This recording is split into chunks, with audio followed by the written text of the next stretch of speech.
Since May of this year, China has completely stopped importing soybeans from the United States and shifted 89% of its soybean orders to Brazil in South America. In just 7 months, China has imported more than 70 million tons of soybeans from Brazil.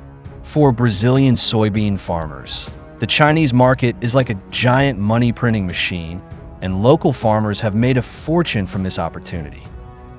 Originally, the soybean trade between the two countries had been going smoothly, but unexpectedly, Brazil now seems to be taking advantage of the situation. Within just a few months, the price of soybeans sold to China has increased by 79%. Meanwhile, in the United States, soybean inventories are piling up in warehouses, almost enough to feed the mice. Yet Brazilian suppliers keep raising prices because they hold the advantage. In response, Chinese buyers have collectively decided to suspend all soybean orders from Brazil and, within 48 hours, placed new orders for 1.3 million tons of soybeans from Argentina. But the question is, why did Brazil suddenly raise the price of soybeans exported to China so sharply? And can Argentina really meet the demand of the Chinese market? If you like our video content, please click to subscribe to my YouTube channel so that you can receive all our latest video content. Now, let's get into today's topic.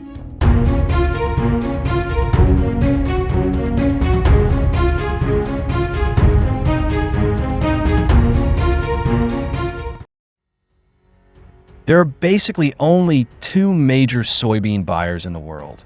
One is China, and the other is everyone else. Since China's domestic soybean production is relatively low, most of its soybean demand relies on imports. Every year, China buys more than half of the world's soybeans. In the past, the United States was one of China's main soybean suppliers. According to data, in 2017, China purchased about 32 million tons of soybeans from the U.S., worth as much as $14 billion, accounting for more than 78% of total U.S. soybean exports that year. However, after the U.S. actively started the trade war, China began to reduce its soybean imports from the U.S. According to the American Soybean Association, during the 2018 U.S.-China trade war alone, the U.S. agricultural sector suffered losses of about $27 billion, with around 71% of that related to soybeans. By September 2025, China's soybean import from the United States had dropped to zero. This marked the first time since November 2018 that China made no soybean purchases from the U.S. After giving up on American soybeans, China naturally needed to find a new supplier, and Brazil became the most suitable choice. As the world's second-largest soybean producer, Brazil has about 270 million acres of arable land, mainly used to grow soybeans, corn, and rice. These three crops account for about 87% of the country's total cultivated area. From January to August 2025 alone, China imported more than 70 million tons of soybeans from Brazil, making up 71.6% of its total imports. By September, the number surged to an astonishing 10 million tons in a single month, accounting for 89% of Brazil's total soybean exports that month. After gaining access to China's massive market, Brazilian farmers made huge profits. In contrast, American soybeans kept piling up in warehouses and could eventually only be fed to mice.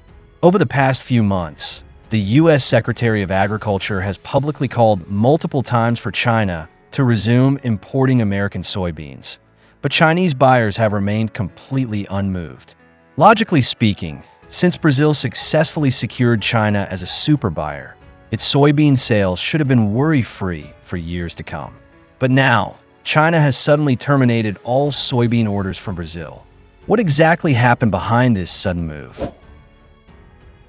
According to the forecast from the Brazilian National Association of Grain Exporters, Brazil's soybean exports to China in 2025 are expected to exceed 110 million tons for the full year, which would set a new record. However, Brazilian soybean traders are not satisfied with that. They're trying to increase their profits by raising prices.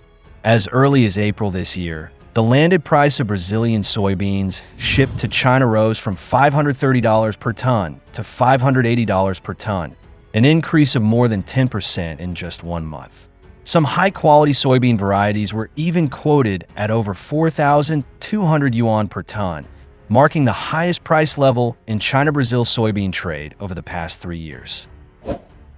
But that was only the beginning. After entering October, the spot price of Brazilian soybeans rose again, with a premium of $2.8 to $2.9 per bushel, higher than Chicago futures contracts. On October 22nd, the Brazilian Association of Soybean Exporters finalized the latest quotation for China in Sao Paulo, raising the price to $650 per ton, compared with September's $580.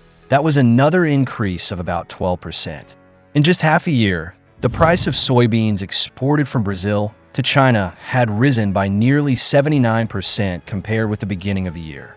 This increase even exceeded the market's most optimistic expectations, making Brazilian soybeans suddenly turn into a luxury item in the market. Compared with U.S. soybeans, Brazilian soybeans are now priced about $50 to $60 higher per ton. Some Brazilian soybean exporters said they hope to use this opportunity to make up for the losses caused by market fluctuations in previous years. However, based on the current price level, if China continues to import about 100 million tons of soybeans from Brazil each year, its procurement costs would increase by as much as $12 billion. Facing Brazil's aggressive price hikes, China immediately intervened. In early October, the China Soybean Industry Association sent representatives to Brazil for negotiations, attempting to bring prices back to a more reasonable range. But Brazil did not actively resolve the issue.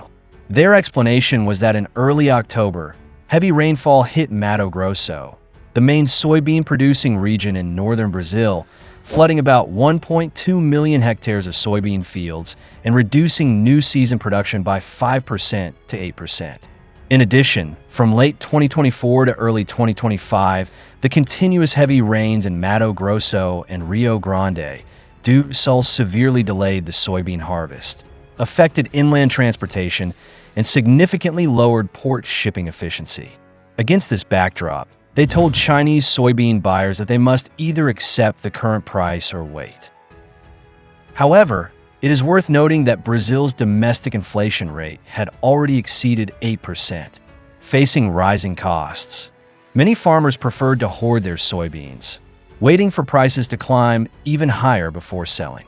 In 2025, the sales ratio of Brazil's previous season soybeans was only 81.4%, significantly lower than the 5-year average. Meanwhile, the pre-sale ratio of the new season soybeans was just 20.5%, nearly 10 percentage points lower than the same period in previous years. This hoarding behavior reduced the available supply in the market and further pushed up overall prices. Facing Brazil's continued soybean price hikes, China was eventually forced to strike back. At present, major Chinese importers such as COFCO and E-Hi-Carry have suspended soybean purchases from Brazil. Except for previously signed contracts that are still being delivered as scheduled, starting from October, the number of new soybean orders placed by China with Brazil has dropped to 0. Meanwhile, Brazil's new season soybeans are about to enter the market, but the old stock has not yet been cleared, which may put pressure on exporters. If this situation continues, Brazilian soybeans could face a predicament similar to what American soybeans once experienced. Of course, if Brazil fails to maintain a stable cooperative relationship with China, China still has other options. As the world's third largest soybean producer, Argentina could become China's next major source of soybean imports. As far as I know, apart from the United States and Brazil, Argentina is the world's third largest soybean producer, with its main soybean growing regions located in Buenos Aires province and Córdoba province. Over the past 2 years, Argentina's total soybean output has remained around 50 million tons, which could roughly cover about 45% of China's total soybean import demand. It is worth noting that from January to September 2025, China imported nearly 2.9 million tons of soybeans from Argentina. Although this figure accounts for only a small portion of Argentina's total exports during the same period. On September 22nd, the Argentine government announced a tax reduction decree temporarily cutting export tariffs on soybeans, soybean oil, and soybean meal to 0%. Specifically, the export tax on soybeans was reduced from 26% to 0%, and this policy will remain in effect until October 31st, 2025. This move caused Argentina's soybean export prices to drop sharply, making them about $100 to $150 per ton cheaper than U.S. soybeans. Such rock-bottom soybean prices naturally attracted strong interest from Chinese importers. Within just 2 days after the policy was announced, several Chinese companies quickly signed about 20 shipments, totaling 1.3 million tons of soybeans.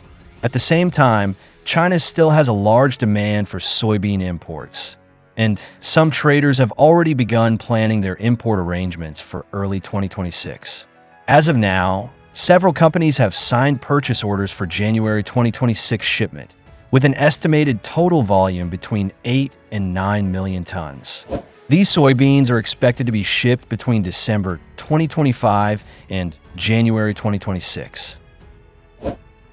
Of course, when necessary, China can also reconsider purchasing soybeans from the United States. Since May 2025, China has not imported a single soybean from the U.S., leading to severe inventory backlogs and pushing prices down to their lowest level in nearly 9 years. American farmers have been calling for a quick resumption of soybean exports to China, believing that even selling at low prices would be better than letting the beans sit in storage. It is also worth noting that with November approaching, the 90-day tariff truce between China and the United States is about to expire. According to the schedule, both sides will hold a new round of consultations in Malaysia around October 27th. For the U.S., this represents a crucial window to re-enter the Chinese market. Meanwhile, the White House press secretary announced that President Trump will travel to South Korea to attend the APEC summit and plans to hold a bilateral meeting with Chinese representatives on the morning of October 30th. According to reports, the soybean issue will be one of the key topics of this meeting.